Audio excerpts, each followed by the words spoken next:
अस्सलाम वालेकुम everyone, welcome to my channel. आज की वीडियो में हम लेवरेज के टॉपिक को समझेंगे। तो चलिए सबसे पहले इसकी डेफिनेशन देख लेते हैं। Leverage is using borrowed money debt to fund investments और बिजनेस ऑपरेशंस।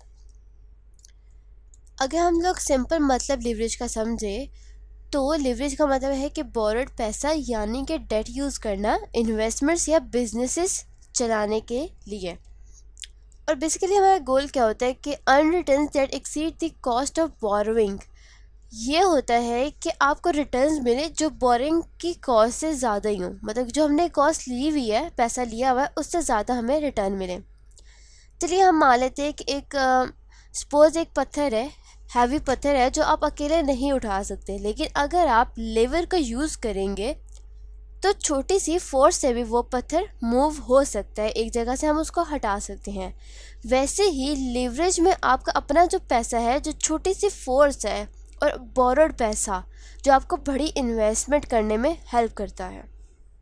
यहाँ पे भी यही लिखा हुआ है, like a lever in physics, small force your money move something bigger larger investments. तो यहाँ पे हम एक एग्जांपल लेते हैं कि प्रोजेक्ट है जिसमें आपको इन्वेस्ट करना है,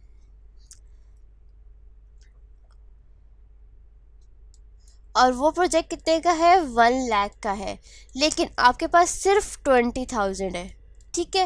और अगर बाकी के 80,000 अगर आप बोरो करते हैं और प्रोजेक्ट अच्छा रिटर्न देता है तो आपको 20,000 पैसा अब ज़्यादा प्रॉफिट कमा रहा है। मतलब कि आपका जो 20,000 है उससे आप ज़्यादा कमा रही हैं, ज़्यादा आपको अर्निंग मिल रही है, जितना सिर्फ अपने पैसे से कमा सकते थे। मतलब कि आप 20,000 से इतना नहीं कमा सकते जितना आप बोरो पैसा करके कमा रहे हैं। तो यही है लिवरेज का एक बेसिक कॉन्सेप्ट।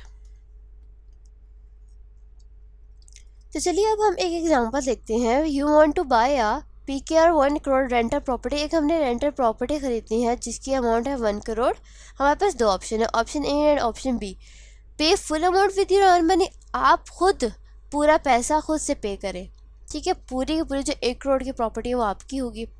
ऑप्शन बी क्या है कि 20 लाख हम लोग हमारे अपने होंगे, डाउन पेमेंट होगी, और 80 लाख जो है हमने लोन लिया होगा, बोरो किए हुए होंगे। अब हमने सोचना है कि हम इन दोनों ऑप्शन में से कौन सा चूज़ करेंगे। अगर हम ए के बारे में सोचें तो वो तो पूरी की पूरी हमारी अपनी हुई। इसका मतलब कि जो भी रिटर्न होगा, एक तो हमें पूरे खुद अरेंज करने होंगे, दूसरा हमें रिटर्न हमें पूरा मिलेगा। ऑप्शन बी का देखें कि 1 करोड़ का एसेट आप कंट्रोल कर रहे हो, मतलब आपके पास 1 करोड़ की प्रॉपर्टी है, लेकिन आपके पैसे कितने हैं, सिर्फ 20 लाख हैं। तो आपको जो रिटर्न मिलेगा वो 20 लाख के लिहाज से मिलेगा। मीन्स कि अगर ऑप्शन ए के अंदर 1 करोड़ से प्रॉपर्टी 1.1 करोड़ हो जाती है तो आपके पास रिटर्न कितना आया, 10% आया, ठीक है। लेकिन अगर ऑप्शन बी में सिर्फ 20 लाख इन्वेस्ट किए हैं और 10 लाख का आपको प्रॉफिट हुआ, तो 10 लाख 20 लाख का 50% होता है, तो आपको 50% का रिटर्न मिल गया है with only 20 lakh of investments, ठीक है। होप सो आपको समझ आ गया होगा। मतलब कि छोटा इन्वेस्टमेंट हम लोग थोड़ी इन्वेस्टमेंट हम करें और थोड़ा लोन हम लोग बोरो पैसा करें तो हमें ज़्यादा रिटर्न मिल सकता है। तो यही हमारे पास ओवरऑल लेवरेज का कॉन्सेप्ट है।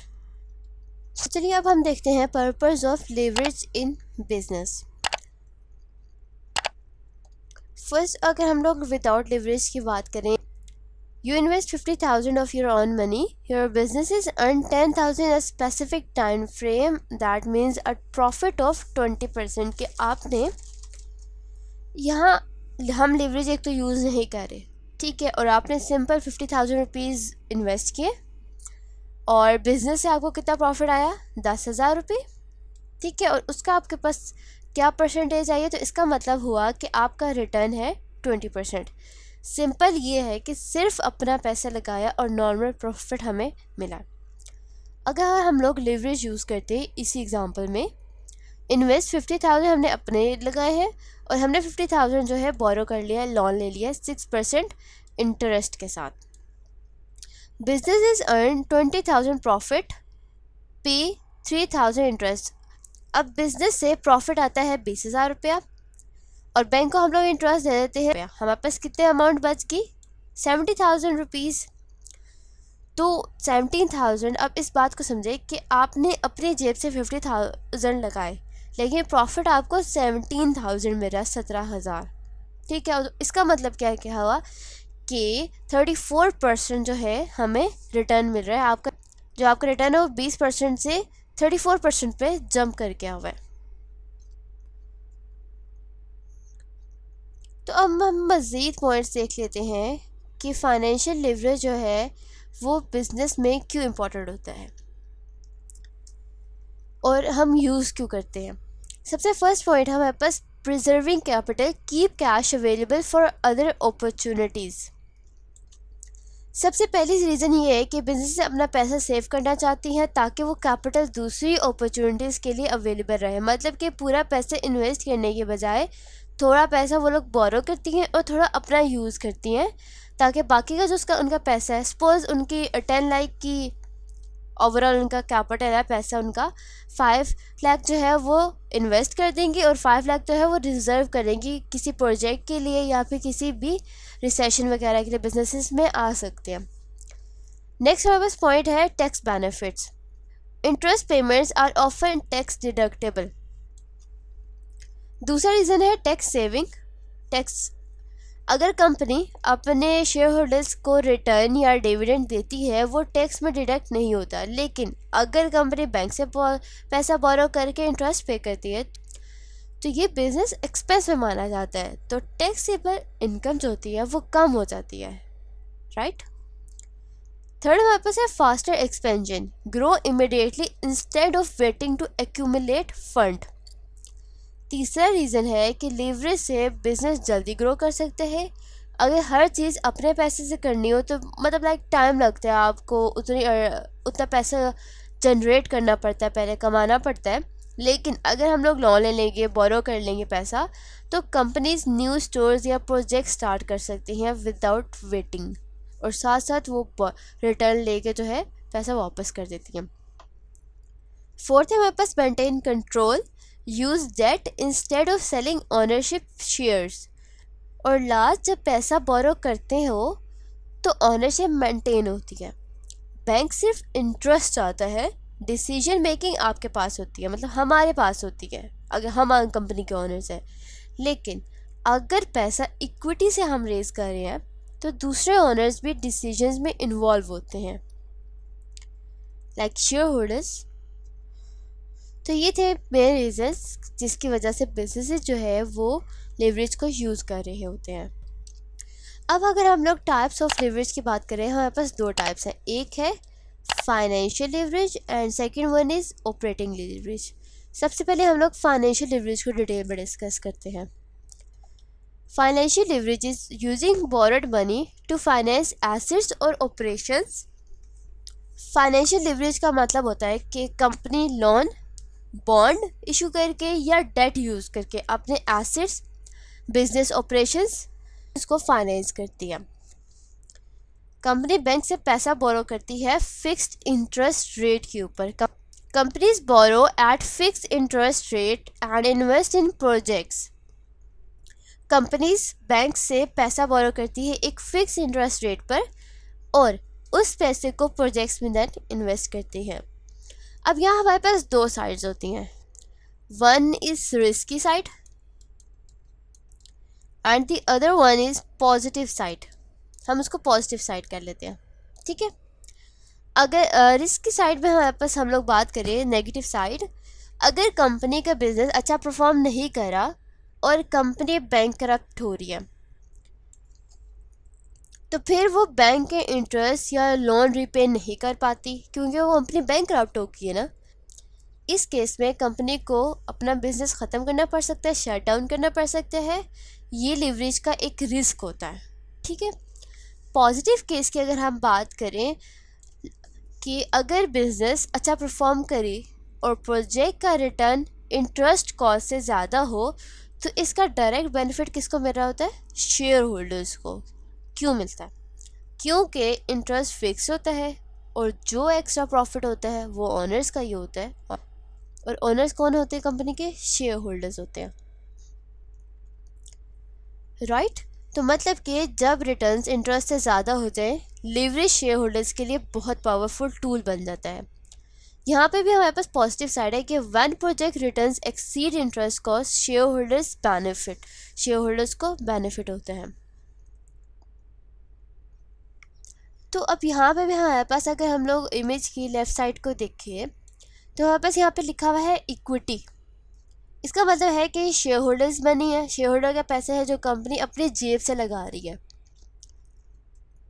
अब अगर हम सेंटर में देखें तो हमारे पास क्या लिखा हुआ है, डेट, बोरोड मनी, ठीक है, जो कंपनी बैंक से फिक्स इंटरेस्ट रेट पर लेती है। ये फिक्स इंटरेस्ट बहुत इंपॉर्टेंट है क्योंकि चाहे प्रॉफिट हो या मतलब नुकसान हो तो इंटरेस्ट सेम ही हमारे पास रहता है।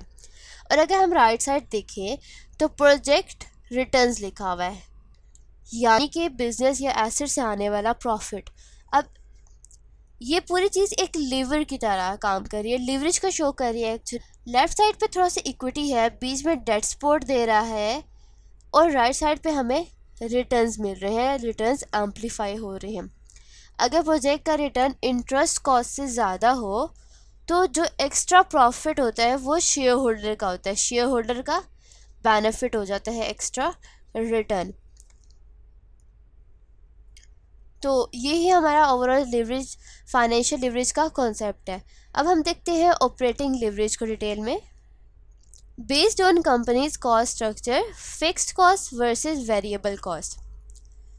एक तो ऑपरेटिंग लिवरेज का ताल्लुक किसी भी लोन लेने से या डेट से या बॉन्ड्स इशू करने से नहीं होता। ये पूरा किस पे हमारे पास कंपनी के कॉस्ट, एक तो कॉस्ट स्ट्रक्चर पर डिपेंड कर रहा होता है, यानी कि फिक्स्ड कॉस्ट और वेरिएबल कॉस्ट पे। Fixed cost don't change with production like rent, salaries. Fix cost क्या होती है, एक तो जो प्रोडक्शन के साथ चेंज नहीं होती, लाइक प्रोडक्शन हो रही है तो सैलरीज, रेंट, मशीनरी और बिल्स ये सब हमारे पास सेम रहते हैं। जबकि variable cost change with production. Variable cost वो होती है जो प्रोडक्शन के साथ साथ चेंज हो रही होती है, जैसे कि रॉ मटेरियल, लेबर, पैकेजिंग, ये आहिस्ता आहिस्ता चेंज होती रहती है। चलिए अब हम बात करते हैं हाई ऑपरेटिंग लिवरेज की।